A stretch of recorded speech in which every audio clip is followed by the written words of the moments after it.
प्रिय बच्चों, धन्यवाद। आज के वीडियो में मैं आपको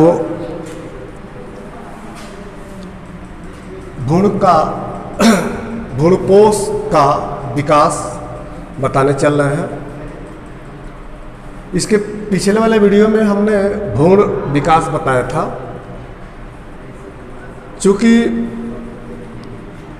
जब द्विनिषेचन की क्रिया होती है तो पहला नर केंद्रक जो है वो जाइगोट का निर्माण करता है एक सेल से मिल करके, और दूसरा नर केंद्रक ध्रुव केंद्रक से जुड़ करके पोलोन्यूक्लियर से जुड़ करके त्रिसंकेन बनाता है।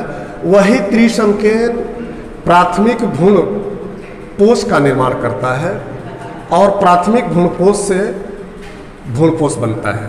ठीक, आज उसी भ्रूणपोष का कैसे विकास हो रहा है ये हमको बताना है। समझ गए? तो हाँ, पिछले वाले में ये पूरा चीज़ मैं बता दिया था, ठीक है ना। तो हाँ, त्रिसंलयन वाला जो 3 अंगुली दिखा रहे हो वही है त्रिसंलयन, ठीक है ना। जैसे देखो 2 दिन 3 दिन तो मोबाइल तो है नहीं, वैसे बैठ गए हो, बोलना बस समझा दे रहे हैं। सुनो, जब पहला नर केंद्रक, ये देखो ये बीच वाला एक सेल है, अब समझ में आया। 2-3 दिन अइबे नहीं किए तो क्या समझोगे, लेकिन चलो थोड़ा फिर पीछे चल के बता दे रहे हैं, सुन लो। ये एक सेल है, ठीक, और ये सहायक कोशिका हेल्पर सेल। तो जो बीजांड द्वार के रास्ते जो पॉलिन ट्यूब आ रहा है वो 2 नर केंद्रक स्वतंत्र रूप से इसके बीच में छोड़ता है। तो एक नर केंद्रक एक सेल से रिफ्यूज करता है, संलयन करता है, तो यही जाइगोट बनाता है। इसी को सत्य निषेचन कहते हैं। दोहरा निषेचन में ये पहला निषेचन हो गया, ठीक है ना। आप लोग भी देखें, पिछली बात को दोहरा दे रहा हूँ उसके कहने के हिसाब से। अब जो दूसरा नर केंद्रक बचा है वो ये जो ध्रुव केंद्रक है बीचों बीच में आकर के रहता है। कहाँ पर? भ्रूणकोश के अंदर। इस ध्रुव केंद्रक से जब ये नर केंद्रक एक अभी बचा है ना, ये दोबारा यहाँ आके निषेचन करता है। अब देखो क्या बना, त्रिकेंद्रक, ठीक। अब ये त्रिसंलयन केंद्रक बन गया। यही त्रिसंलयन केंद्रक चल करके आगे प्राथमिक भ्रूणपोष बनाता है, प्राइमरी इंडोस्पर्म।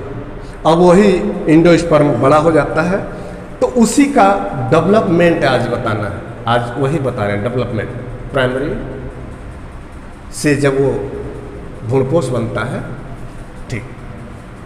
अर्थात त्रिसंकेन द्वारा बने हुए भ्रूणपोष का विकास 3 रूपों में होता है। पहला केंद्रकीय भ्रूणपोष। केंद्रकीय भ्रूणपोष का मतलब क्या है कि ये न्यूक्लियर इंडोस्पर्म के माध्यम से भ्रूणपोष का विकास होता है। इसमें प्राथमिक भ्रूणपोष जो होता है उसके जो केंद्रक होते हैं बार बार विभाजित होते हैं, लेकिन कोशाभित्त नहीं बनाते। जो प्राथमिक भ्रूणपोष है ना, अरे त्रिसंलयन हुआ है ना, उसी त्रिसंलयन के बाद जो प्राथमिक भ्रूणपोष बनता है वो बार बार विभाजन करके, ठीक, तब उसका विकास होता है, लेकिन उसमें कोशिकाभित्त नहीं बनती। ये जब विकास करता है तो उसके मध्य केंद्रीय रिक्तिका बन जाता है, जिसको सेंट्रल वैकुल्स बोलते हैं। क्या कहते हैं? केंद्रीय रिक्तिका, सेंट्रल वैकुल्स। ये क्रिया इस प्रकार का ये इंडोस्पर्म डेवलपमेंट कैप्सुला पौध में होता है। दूसरा प्रकार क्या है? ये देखें, दूसरा प्रकार है कोशिकीय भ्रूणपोष, सेलुलर इंडोस्पर्म। इसमें प्राथमिक भ्रूणपोष के जो केंद्रक होते हैं वे विभाजन करते हैं, कई बार विभाजन करते हैं, अनेक बार विभाजन करते हैं, हाँ एक से अधिक बार करते हैं, ठीक। और जब विभाजन करते हैं तो विभाजन करने के बाद इसमें कोशिका भित्त बनता है, ध्यान दें, इसमें कोशिका भित्त बनता है, लेकिन इसमें कोशिका भित्त नहीं बनता है। जो केंद्रकीय भ्रूणपोष है यानी कि न्यूक्लियर एंडोस्पर्म है, इसमें विभाजन के उपरांत कोशिका भित्त यानी सेल वॉल नहीं बनता, लेकिन इसमें सेल वॉल बनता है विभाजन के बाद, ठीक है ना। ये मेन चीज है, दोनों देख लो, इसमें कोशिका भित्त बनता है और इसमें कोशिका भित्त नहीं बनता। अब देखिए, जब कोशिका भित्त बनता है तो इस प्रकार का ये बहुकोशिकीय भ्रूणपोष बन जाता है। ये विभाजन होते होते, विकास करते करते, विभाजन होते होते बहुकोशिकीय भ्रूणपोष बना देता है, ठीक है ना। और एक मैच्योर टाइप का एंडोस्पर्म बन जाता है। ये क्रिया केवल जैसे धतूरा में होता है, बिलारुसिया में होता है। फिर तीसरा है माध्यमिक भ्रूणपोष, हेलोबियल एंडोस्पर्म। माध्यमिक भ्रूणपोष का मतलब कि यह केंद्रकीय, ध्यान दीजिएगा, ये जो देख रहा है ना, केंद्रकीय भ्रूणपोष और कोशिकीय भ्रूणपोष, इन दोनों के बीच की ये माध्यमिक भ्रूणपोष होता है। इसी नाते मैंने यहाँ दर्शा दिया है, क्या, केंद्रकीय भ्रूणपोष, कोशिकीय भ्रूणपोष, यानी कि यह केंद्रकीय और कोशिकीय के बीच की अवस्था होती है, यानी कि nuclear endosperm and cellular endosperm के मध्य की यह संरचना होती है। इसमें भ्रूणपोष जो प्राइमरी एंडोस्पर्म जब बनता है तो वह केवल एक बार विभाजन होता है, समझे। फिर मोबाइल नहीं है तो कम से कम कै बार विभाजन होता है, कितना पता है? उंगली उठाओ, बोलना मत, हाँ उंगली उठाओ। अरे गूंगा बन के बैठ के उंगली तो उठाओ। हाँ, कै बार होता है? एक बार, ठीक, देख के बोले होंगे, कोई बात नहीं, एक बार विभाजन होता है, उसके बाद सेल वॉल बन जाता है।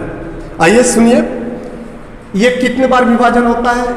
एक से अधिक बार। कौन सा चीज विभाजित होता है? जो त्रिशल्यन द्वारा बना हुआ प्राइमरी एंडोस्पर्म होता है, ठीक, वो विभाजन होता है, लेकिन सेल वॉल बनता है नहीं। आप बोलो, इशारा से बोलना, आवाज ना आए, चूंकि वीडियो बन रहा है, चूंकि ऑनलाइन ये जूम ऐप से बच्चे भी पढ़ रहे हैं। हाँ, इशारा करना। इसमें सेल वॉल बनता है ये, हाँ हाँ, न्यूक्लियर एंडोस्पर्म में। इशारा करो। ठीक है, देख करके भी बता रहे हैं सब। चलो यहां, चलो सेलुलर एंडोस्पर्म में ये प्राइमरी एंडोस्पर्म विभाजन के बाद, डिवीजन के बाद क्या बनता है? सेल वॉल बनता है, ठीक, बहुत अच्छे।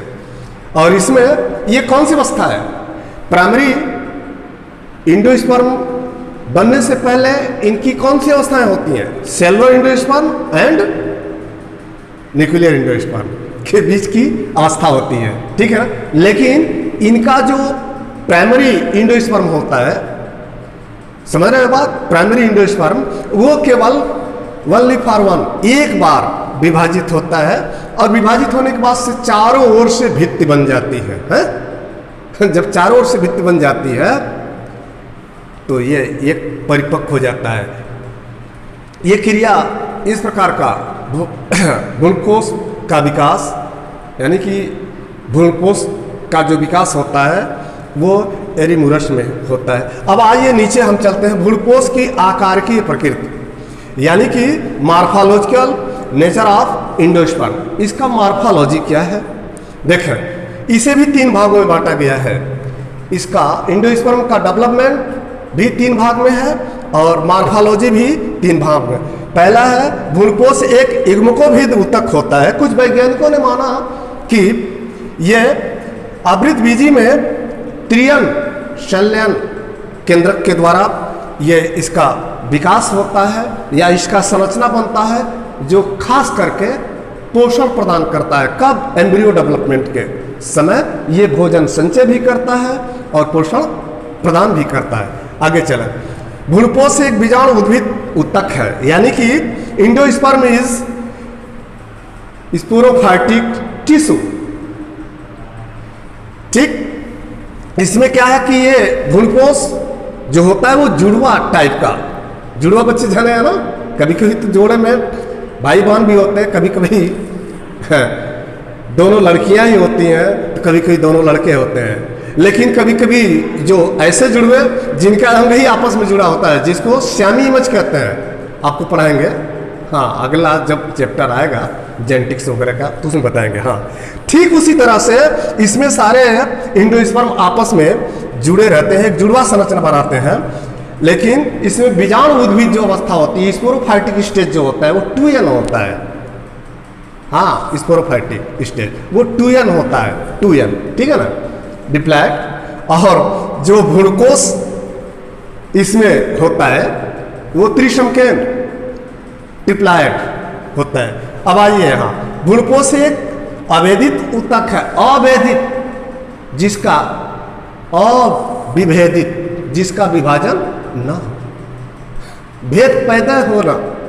देखें, विंकर और कपूर के द्वारा ये माना गया, ये वैज्ञानिक है विंकर कपूर, इसमें खोज किए थे। इन्होंने कहा था कि ये इसमें न तो बीजाणु उद्भिद की न युग्मकोद्भिद की ऐसी कोई इसमें ये बातें नहीं है, इनमें ऐसा नहीं देखा जाता है। ये हमेशा निषेचन के उपरांत ही इनका निर्माण होगा। आज की वीडियो में बस इतना ही। धन्यवाद। कोरोना काल में आप कहीं भी रहिए, थोड़ा बहुत समय निकाल करके इस वीडियो को जरूर देखिए, लाइक करिए, पसंद करिए और लाभ उठाइए। धन्यवाद।